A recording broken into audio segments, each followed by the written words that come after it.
एक बहुत ही विशाल जंगल था। उस जंगल में एक हाथी और बंदर रहता था। हाथी बहुत ही विशाल और बलशाली था।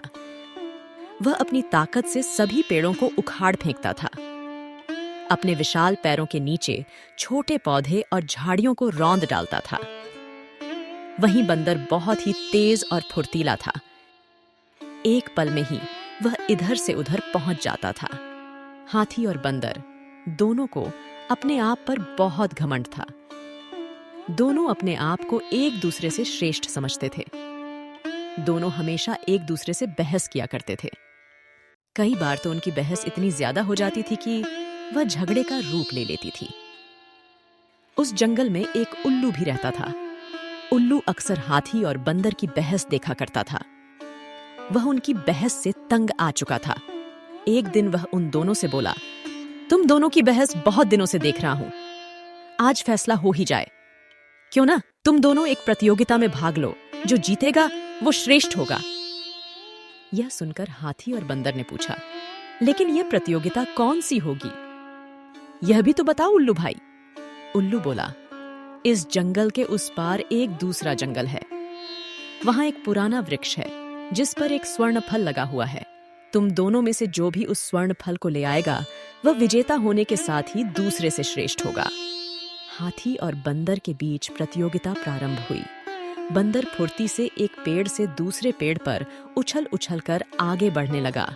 वहीं हाथी अपनी सूंड से रास्ते में आने वाले पेड़ों को उखाड़ता और रौंदता हुए आगे बढ़ने लगा। कुछ ही देर में उन दोनों ने जंगल पार कर लिया। अब उनके सामने नदी थी जिसे पार कर ही दूसरे जंगल में पहुंचा जा सकता था। बंदर जल्दी से नदी में कूद गया, मगर पानी की तेज धार में वह बहने लगा। उसे बहता देख हाथी ने अपनी सूंड से पकड़कर उसे बाहर निकाला। बंदर हाथी का यह रूप देख चकित था, क्योंकि उसे आशा नहीं थी कि वह उसकी किसी भी प्रकार की सहायता करेगा। बंदर हाथी से बोला, धन्यवाद हाथी भाई, तुमने मेरी जान बचाई। अब यहां से आगे तो मैं जा नहीं पाऊंगा, तुम ही जाओ।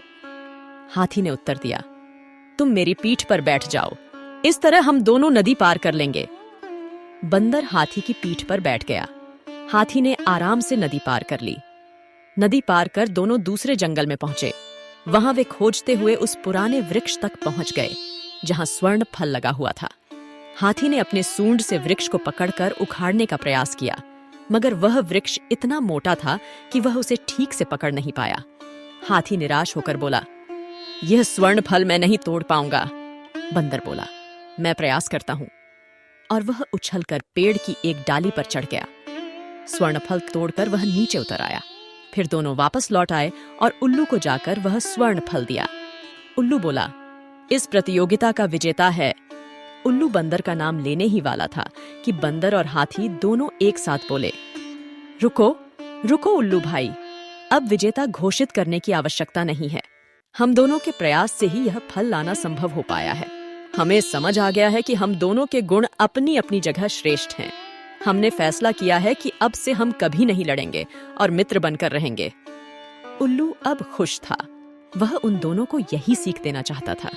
वह बोला, हर कोई एक दूसरे से अलग होता है। उनमें अपने गुण होते हैं और अपनी कमजोरियां भी होती है।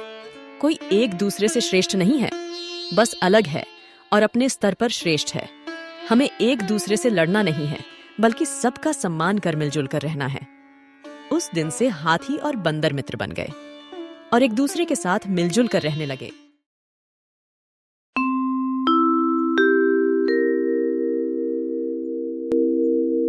एक जंगल में एक चिड़िया अपने पति के साथ रहती थी। चिड़िया का नाम पिंकी था और उसके पति का नाम रोशन था। वो दोनों अपने खेत में काम किया करते थे। वो दोनों बहुत मेहनत करते थे। इस बार उन्होंने अपने खेत में अंगूर लगाए थे। हाँ, अंगूर। उनकी अंगूर की फसल बहुत अच्छी थी। उनके अंगूर भी बहुत मीठे होते थे। उसी जंगल में और पक्षी भी रहते थे, जिसमें तोता और मैना भी थी। वो दोनों बहुत आलसी थे और लालची भी। उन दोनों को जो बिना मेहनत के मिल जाता वही खा लेते थे। उनसे मेहनत का काम तो होता ही नहीं था। मैना, पिंकी के खेत में बहुत सारे मीठे मीठे अंगूर लगे हुए हैं। पता है ना उनके खेत के अंगूर कितने मीठे होते हैं। चलो आज हम उनके खेत में अंगूर खाने चलते हैं। हाँ हाँ तोता, रोज रोज वही खाना, मैं तो बोर हो चुकी हूँ। आज ताजे ताजे अंगूर खाने में बड़ा मजा आएगा।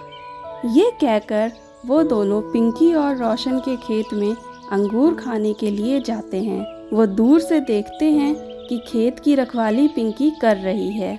पिंकी का पति रोशन बाजार में अंगूर बेचने गया था और पिंकी अपने खेत की रखवाली कर रही थी।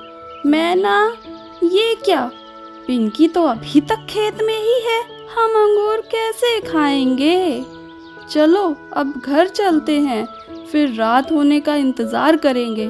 रात में हम अंगूर खाने फिर से आएंगे। रात में पिंकी थोड़े नहीं खेत की रखवाली करेगी।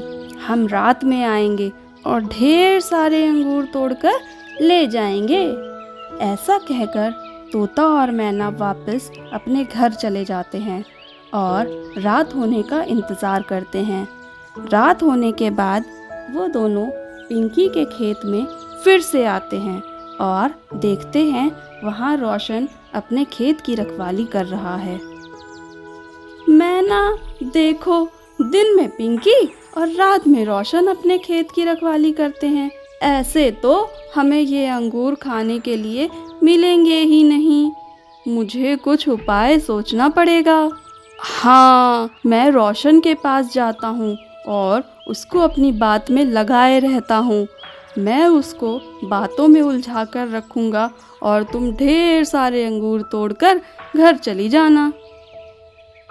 ऐसा कहकर तोता रोशन के पास जाता है और उससे कहता है, अरे रोशन, इतनी रात में खेत में क्या कर रहे हो? घर जाकर आराम से सो जाओ। नहीं तोता भाई, हमें अपने खेत की रखवाली भी तो करनी है। रखवाली नहीं करेंगे तो सारे पक्षी मेरे अंगूर तोड़कर ले जाएंगे। हम दोनों ने बहुत मेहनत की है अपने खेत में। इधर तोता रोशन को अपनी मीठी मीठी बातों में उलझाए रहता है और उधर मैना बहुत सारे अंगूर तोड़कर घर को निकल जाती है। थोड़ी देर बाद तोता भी अपने घर चला जाता है। वो दोनों बहुत खुश थे क्योंकि उन्होंने रोशन को बेवकूफ़ बनाकर बहुत सारे अंगूर तोड़ लाए थे।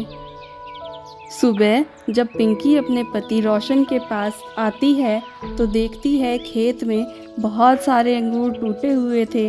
वो रोशन से पूछती है तो रोशन तोते के बारे में उसे बताता है। पिंकी सब समझ जाती है कि ये काम तोता और मैना ने मिलकर ही किया है।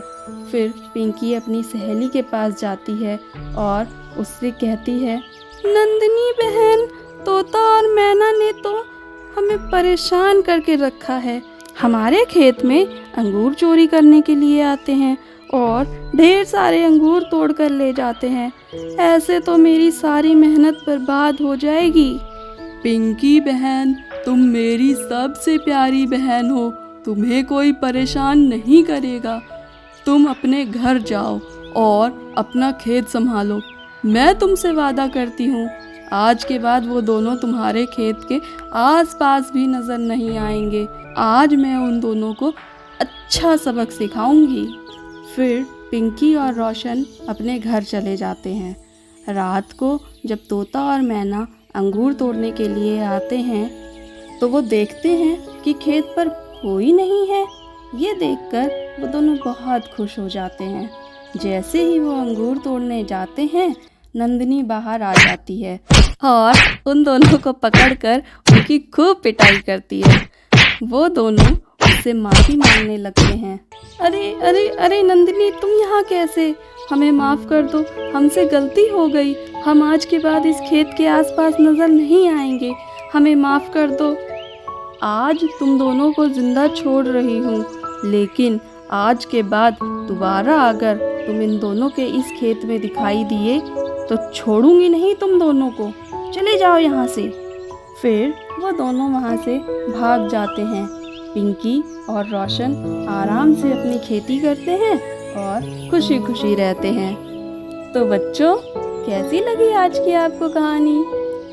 ऐसी ही अच्छी अच्छी कहानियाँ सुनने के लिए हमारे चैनल को सब्सक्राइब करें, इस वीडियो को लाइक करें और ज़्यादा से ज़्यादा लोगों के साथ शेयर करें। मिलते हैं अगली कहानी में। Bye bye.